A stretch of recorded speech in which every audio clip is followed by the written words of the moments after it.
E começamos o programa novamente tendo que falar sobre mais um desastre, mais uma vida ceifada pelo crime organizado. E eu quero começar o programa com isso, né? Semana passada nós falamos de um ciclista, né? Ele é um homem branco, que tinha grana, era um homem capaz, inteligente, que, enfim, tinha uma empresa de bicicleta. E ele estava andando ali num bairro que provavelmente ele deveria frequentar, que é um bairro rico no Brasil. Estava na frente de um dos parques mais, vamos dizer, bem frequentados em termos de renda aqui do Brasil, tá? E ele tomou um tiro de maneira absolutamente banal de dois assaltantes que deveriam morrer. Eu coloquei isso, eles têm que virar óbvio, não tem que ter ressocialização para esses caras. E, enfim, muita gente se mobilizou, tá? Aí eu vi já, e existe tanto a direita quanto a esquerda, aquelas pessoas que falam assim, ah não, mas vocês estão falando isso é porque ele é branco, né? Ele é rico, então aí vocês se impressionam, né? E eu preciso colocar as coisas, porque sempre vem esse argumento, tanto a direita quanto a esquerda. E parece que a direita, dado que ela passou anos sendo encabrestada pela esquerda, a direita agora adora ter que falar, olha, eu também falo de mulheres, eu também falo de negros, eu também falo de pobres, como se tivesse um sentimento de culpa, de caso seja um branco falando, ele não possa já, vamos dizer, dar o devido peso, né? E sim, temos que dar o devido peso. Aquele ciclista, ele era assim um homem muito produtivo, ele era um homem capaz, e nós perdemos uma vida capaz, uma vida que vale muito mais do que a vida daqueles dois vagabundos que eles sim teriam que estar mortos. Vou sempre colocar isso porque a gente tem que começar a desmontar essas amarras mentais na cabeça das pessoas, como se tivesse que, vamos dizer, pedir pedágio, pedir alguma desculpa para falar da morte de uma pessoa como aquele ciclista. E eu vou sempre lembrar com todo o pesar da morte daquele ciclista. Ontem eu falei da morte de um policial que citaram aqui na live. E hoje eu vou falar da morte dessa menina. A Natane Alves, ela é uma moça advinda de um estado muito pobre, que é o Ceará. Tá? Inclusive eu postei um vídeo sobre ela no meu Instagram. Eu preciso só fazer esse pequeno parênteses, que eu postei o vídeo e eu falei, olha, ela é uma estudante de química, estudava num instituto federal, tinha seus 20 anos de idade, era uma menina evangélica. Ou seja, dado o quadro de improdutividade num estado muito pobre como o Ceará, essa moça, ela, vamos dizer, ela era uma exceção. Quem dera nós tivéssemos pessoas que tivessem uma formação moral, como aparentemente ela tinha, e uma formação acadêmica e uma vontade de estudar algo que não é fácil, que é química. Ou seja, é uma menina inteligente, tá? Aí eu citei, num estado improdutivo como o Ceará, as pessoas, o pessoal do Ceará que estava lá lendo, né, alguns, né, em vez de se preocuparem com o assassinato que aconteceu no estado dela e com a declaração do governador, eles se preocupam, o Renan falou que o Ceará é improdutivo. Meu amigo, o Ceará é improdutivo. Eu sou brasileiro, tá? O Brasil é improdutivo. O Brasil é muito improdutivo. E o Ceará é... Assim, se o Brasil é muito improdutivo, o Ceará é incrivelmente improdutivo. Então vamos parar de ficar adorando a pílula, vamos parar de ficar fingindo as coisas, tipo, ai, não, olha, vocês são uns tadinhos, tá? Vocês, na verdade, vocês produzem muito, vocês são incríveis, só algo muito ruim acontece. Porque vocês querem que eu trate vocês igual crianças. E essa mentalidade paternalista que vocês têm, ou seja, vocês querem sempre que alguém fique cuidando e passe a mão na cabeça, de encher o saco. Sabe por quê? Porque tá custando caro esse paternalismo. No Ceará, tem mais pessoas na informalidade recebendo Bolsa Família do que gente com CLT, entendeu? É um estado que não tem infraestrutura, que a economia não é bem desenvolvida, que o capitalismo não é desenvolvido, é tomado pelo crime organizado, não tem uma atividade industrial e de serviços complexa, portanto é um estado que agrega pouca renda por hora trabalhada. Logo, ele é pouco produtivo. Isso é um dado da realidade, não é uma opinião minha. Eu não quero machucar ninguém dando opinião. Eu estou falando que num estado como o Ceará, pobre e improdutivo, tá? Em que todo o estímulo para as mulheres tá dado a obter um Bolsa Família, porque milhares delas, talvez milhões, ali recebam isso. Essa moça de 20 anos, ela estava estudando numa faculdade química, ela era uma moça evangélica, estava saindo do culto evangélico dela, e ela foi alvo de um assalto, tá? 3 homens, 3 vagabundos, 3 restos de gente, 3 arranjos cromossômicos errados que não deveriam existir, estavam lá aguardando a saída dela do culto, e porque eles estavam de olho no carro dela, um Renault Kwid. Não era nem para roubar e vender, eles queriam usar o carro dela para um assalto. Então eles sequestraram ela, e é assim, entendam uma coisa, né? São 3, quando eu falo de arranjos cromossômicos atrapalhados, né? São 3 seres muito maus, motivados pelos instintos mais primitivos e canalhas deles, e naturalmente muito burros, porque eles são muito burros, eles não são inteligentes, eles são burros. Então, o que eles imaginaram? Bom, vou roubar aqui o carro, mas ela tá dentro do carro e agora? Vamos levar ela junto. Então você começa uma sequência de decisões ruins, tocadas por 3 animais, que são muito burros, né? Logo, se são animais, eles são muito burros. Então, pois bem, eles roubam o carro com ela dentro, sequestram. Só que eles precisavam usar o carro num assalto. E agora? O que eu faço? Puta, isso é um sequestro. Se a gente for pego num sequestro, vai dar merda. Já sei, vamos matá-la. E eles mataram ela. Ela foi encontrada morta na cidade vizinha de Banubuiú, para onde foi levada. 3 homens foram presos como suspeitos do crime, segundo a Secretaria de Segurança Pública, né? Então, 3 homens foram pegos, eles meio que já confessaram. Então, de acordo com a Polícia Civil, Natane foi assassinada por andarilhos que estavam consumindo álcool e drogas e tinham a intenção de roubar um carro. Ainda segundo a polícia, os criminosos planejavam vender o veículo da jovem para quitar uma dívida. Ah, não era para fazer um assalto. Eles eram 3 andarilhos bêbados que queriam vender o carro para quitar a dívida de algum deles. A informação, talvez uma dívida de droga. Ou seja, nós temos 3 caras que são 3 vagabundos. Veja, aqui eu preciso falar, né? De acordo com a sociologia contemporânea, né, e com os professores, os pensadores, são 3 vítimas do sistema, né? 3 homens que, enfim, a natureza né, do capitalismo nos favoreceu, portanto eles estavam ali todos excluídos, eles estavam excluidões ali, né? Estavam todos na exclusão. E aí eles falaram, poxa, vamos roubar, eu vou ter que arrumar a história. Eles não queriam assaltar para usar o carro para um assalto. Não, era um pouco mais simples, eles queriam vender o carro. Não sabia o que fazer pois havia um ser humano dentro. Eles mataram um ser humano, que era a Natane, né? E depois não sabiam muito fazer. Veja, esses 3 vagabundos, andarilhos, que deviam ser cracudos. Se havia dívida, provavelmente não era uma dívida comprando uma casa, né? Era uma dívida provavelmente ligada a consumo de droga. Esses 3 caras eu volto a colocar o que eu falei dos outros 2 que mataram o cara. E veja, a Natane é muito diferente do Vitor, que é o cara que morreu com a bicicleta. O Vitor tinha dinheiro, morava em São Paulo. A Natane aparentemente não era pobrezinha, mas, né, não era uma pessoa privilegiada, né? E morava lá no Ceará. Essas 5 pessoas, esses 5 arranjos cromossômicos, 2 estavam aqui em São Paulo e 3 lá no Ceará, eles deveriam estar mortos. A gente tem que parar, pelo amor de Deus, de tentar ser bacana com isso. A gente tem que parar de tentar, não, veja só, matei um ponto aqui, porque eles mataram nada. Eles mataram, vamos ver, se havia dívida, havia provavelmente dívida com droga.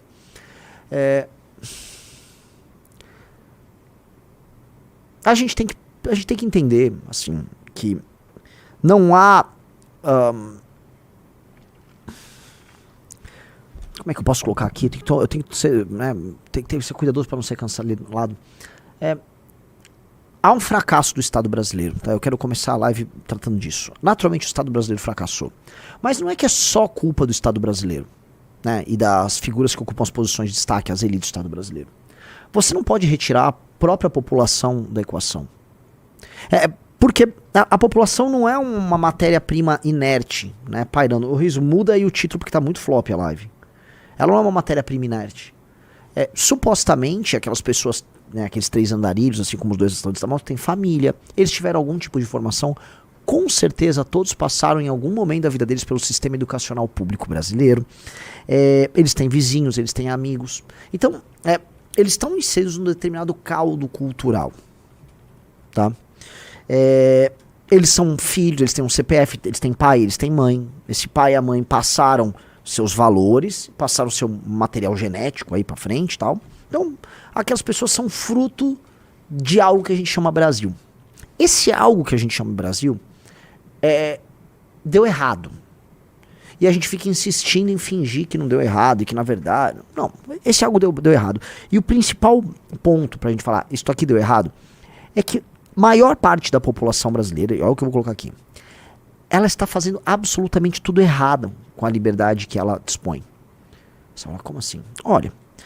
definitivamente a gente é um país pouco produtivo, definitivamente o sistema de incentivos está errado, definitivamente as pessoas são e estão especialmente ignorantes, definitivamente as pessoas elas não estão trabalhando com a ideia de futuro, previdência, postergar recompensa. Definitivamente as pessoas estão sexualizadas. Definitivamente essas pessoas, quando procuram a fé, elas estão procurando um tipo de fé animalizada. Definitivamente as pessoas estão procurando em jogos como tigrinho e etc, roletas e coisas do tipo, uma resposta fácil para a própria pobreza. Definitivamente essas pessoas não sabem distinguir o que é certo e o que é errado. Então, se esses 3 andarilhos, eles são, vamos dizer, o topo, né, a ponta do iceberg de uma sociedade problemática, quando a gente entra e começa a checar, nós começamos a perceber, ok, eles são, vamos dizer, um elemento que dentro de uma determinada cadeia, né, do processo, né, está cada vez mais comum, mas que, quando você olha assim, ó, as pessoas que não estão cometendo crimes, mas pertencem a esse Brasilzão, essa população, essa massa de pelo menos 100 milhões de brasileiros, tô falando aqui coisas desse número, tá? Eles são representativos da existência, por exemplo, de uma massa enorme de pessoas viciadas em joguinhos, de pessoas que não fazem porra nenhuma, pessoas que vivem uma vida meio que sem nenhum propósito ou sem nenhum significado, e que não tem como dar certo. Não tem como dar certo. A gente como nação, a gente tá todo errado. E quanto mais nós vamos para os lugares mais pobres e improdutivos, mais a gente percebe isso. O que eu tô propondo para vocês é o seguinte entendimento. Que não adianta a gente só culpar a política, porque existe essa coisa, culpa dos políticos, né? Por quê? Porque existe uma mentalidade, uma quase ideologia do brasileiro indignado, né? Eu já cheguei a escrever sobre isso, que o brasileiro indignado é a base das manifestações de 2013, né? O sistema, a política é ruim, o povo brasileiro é bom. E não é exatamente isso, né? Quando a gente mostra os números ligados à compra de votos, quando a gente mostra a aceitação do absurdo, o padrão das votações do brasileiro, ou seja, onde o brasileiro tem um poder de agência, né, ele tem poder de escolha e ele toma decisões, ele vem tomando, né, especialmente os brasileiros mais humildes, decisões muito ruins e muito erradas. Então, portanto, essa liberdade de ação que o brasileiro mais pobre vem tendo, infelizmente, ela está encaminhando ele e o restante da sociedade, porque há uma sociedade aí sim, mais produtiva, que está bancando tudo, que não faz sentido, entendeu? Então há um problema no topo e da base. Há um problema na elite, há um problema no governo, com certeza. Mas há um problema muito forte na base.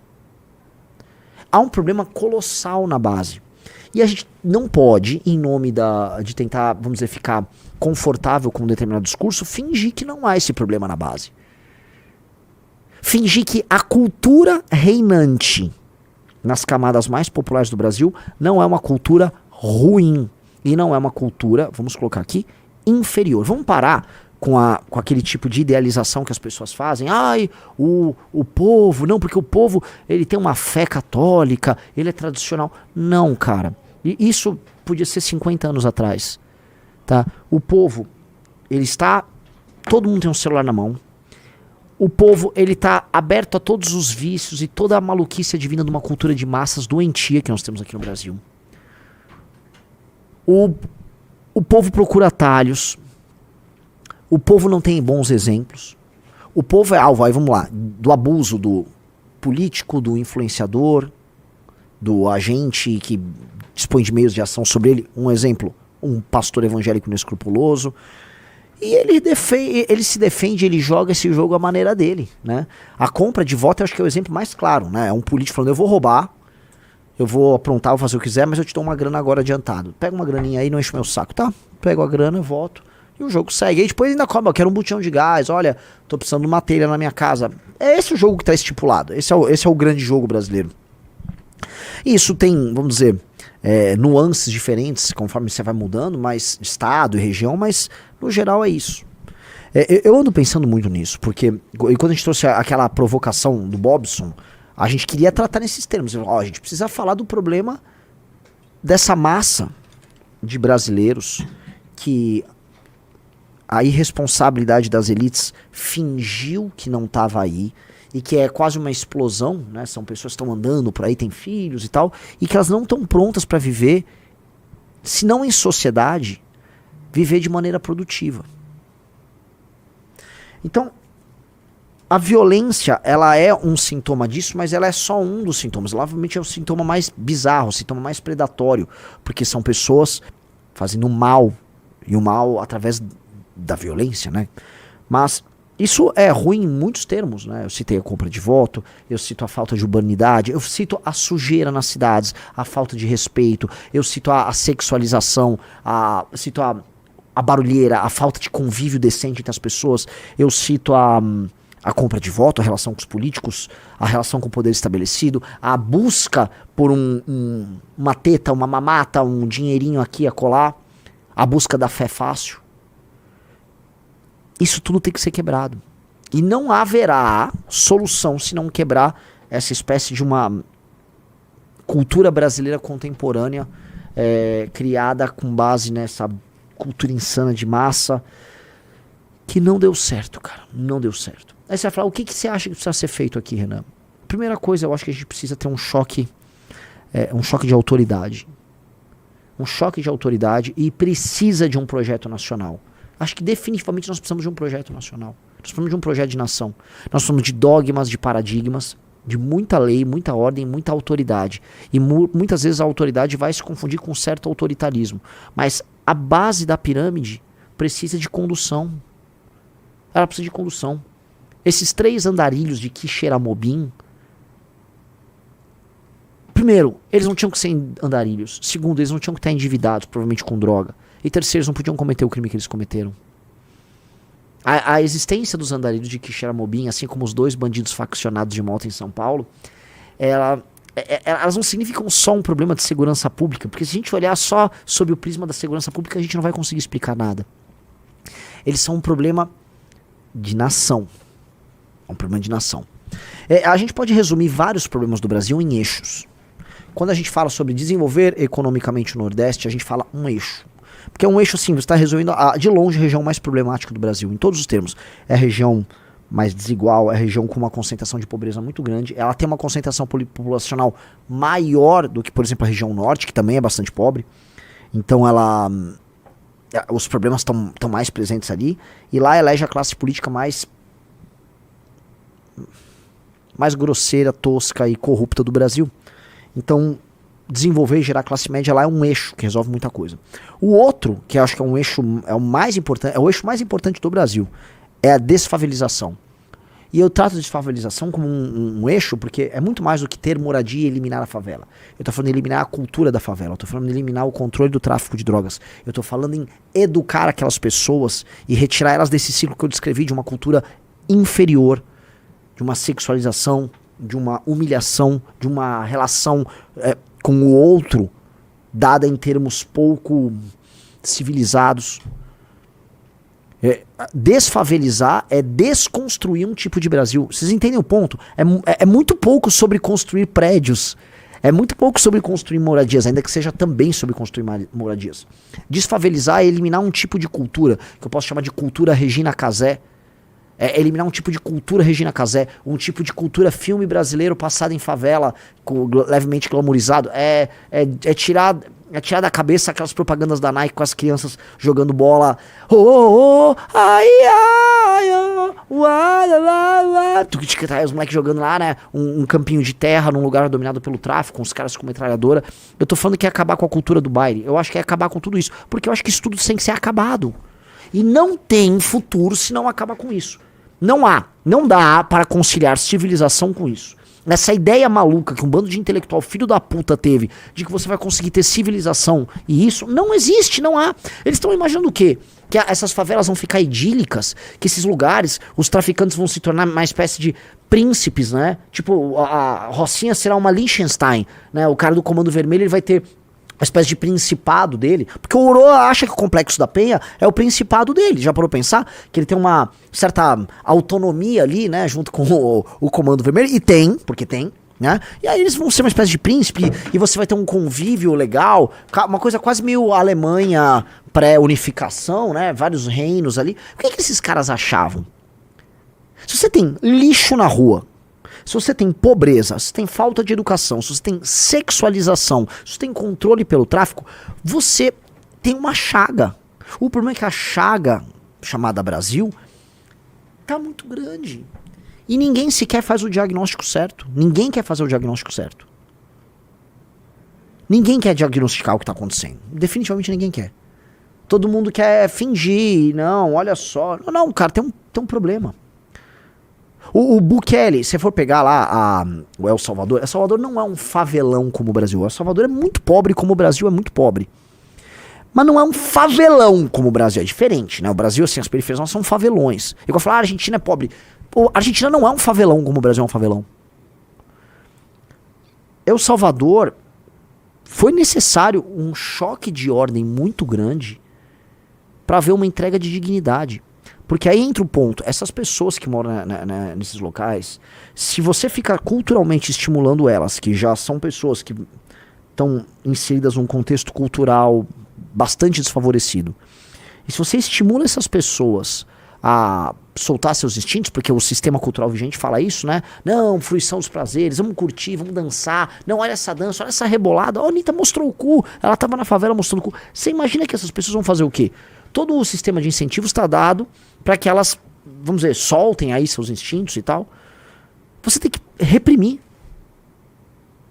Você tem que reprimir os instintos.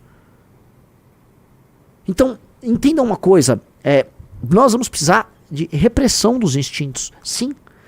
Cara, o Freud já ia nessa linha, a ideia da repressão do instinto como um instrumento civilizatório. Você tem que reprimir seus instintos. Primeiro de todos é o instinto sexual. Agora, a propensão à violência que o homem tem, ela tem que ser refreada. A propensão à violência precisa ser refreada. O instinto sexual tem que ser refreado, da mulher e do homem. Essa tendência à sexualização tem que ser refreada. Estou falando aqui de maneira correta. E não vou fingir que não estou, porque a gente sabe que é um problema mesmo. Porque isso é sintoma da incapacidade nossa, da nossa cultura. A nossa cultura impõe isso, de postergar as recompensas, né? As pessoas querem recompensa pra ontem. Então, a menina quer fazer sexo com 12, 13 anos, o cara também, né? Aí vai ter consequência, né? O On-Site disse, cristianismo é contra os instintos, né? O Brasil deveria impor a moralidade bíblica. Olha, cara, grandes culturas antigas ao redor do mundo já tiveram vamos dizer, sistemas repressivos com relação à sexualidade que não dependiam do cristianismo. Mas nós vivemos numa sociedade que tem como base o cristianismo, então que seja o cristianismo, né? Que seja o cristianismo e vambora, vamos de cristianismo. Agora, outras culturas têm isso. Você tem que entender que, assim, nossa cultura é um tanto quanto leniente com essa sexualização. E aí a gente vai falar das elites, né? Porque assim, eu falei da base porque, entenda, a gente culpa os políticos pelos crimes, né? Então parece que foi assim, a gente vai falar do Barroso, a gente vai falar do STF, parece que foi o Barroso, né, que se transformou naqueles andarilhos e cometeu aquele crime. Por mais que todo o crime se valha da leniência da elite, das ideias ruins da elite, havia um homem, então haviam 3 homens, na verdade, com CPF, com capacidade de tomar decisão, do ponto de vista, vamos colocar, hipotético, havia essa capacidade. E a decisão que eles tomaram foi de roubar o carro de uma moça e matar ela. Eu ainda não sei se eles abusaram sexualmente dela, o que pode fazer muito sentido, dado a natureza de 3 andarilhos, né? Uma das coisas mais desesperadoras do vídeo é que ela tentou fugir. E eles não deixaram ela fugir. Então imagina o pânico que essa pessoa passou nos últimos momentos da vida dela. Essa menina passou uma tortura de algumas horas, tá? Sabendo que a vida dela poderia deixar de existir. Então é natural você achar que esses caras devem morrer. Porque essa menina passou um terror. Ela passou um terror muito maior do que o do ciclista, que tomou um tiro sem nem perceber. Ele nem sabe por que ele morreu. Essa moça sabe o porquê que ela morreu. E ela passou por aquilo naqueles instantes. Esses 3 caras deveriam morrer. A gente precisa falar, eles deveriam morrer. E todo mundo que tem qualquer tipo de propensão ao crime no Brasil deveria saber que ele corre um risco muito sério de morte. E que qualquer momento ele pode ser morto por um agente do Estado. Por uma polícia que tem que ser empoderada num país tomado pelo crime. E essa polícia vai ter que meio que passar fogo nessa galera. Nós temos que ter uma lei especial agora para isso. Esses caras foram pegos, provavelmente aí é um flagrante, eles se entregaram logo depois do flagrante. Vocês entenderam que eles vão ser inseridos agora no nosso sistema de justiça, né? Julgamentos vão demorar, vai ser todo um longo e penoso processo. E agora todo este processo, tá? Que ele incide apenas sobre os poucos que são pegos.